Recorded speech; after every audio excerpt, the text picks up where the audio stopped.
Hi guys! Ayan, alam niyo kung anong ginagawa ko tonight?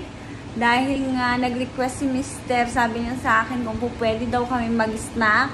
Sure ka ako meron po akong tirang barbecue, chicken barbecue with Filipino style sauce. So, ito po yung ating barbecue, nandyan na po sa loob. Huwag niyo akong tawanan guys, kasi wala kaming hindi na kami po pwedeng magsiga sa labas ng uling. Ayan. Kaya, dito na lang tayo. Grill na lang natin. Kung nakikita nyo guys, grill ko na lang. So, check natin. Lang, init. Ayun o. Sarap ng chicken. Chicken. O, diba? Hintayin natin.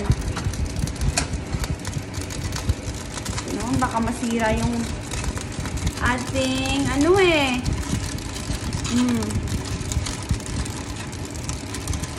Ayan, nag-request si Mister.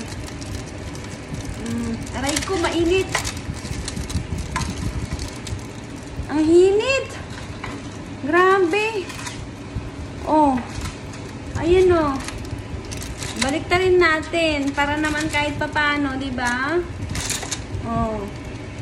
Ayan. Tapos balik natin sa loob.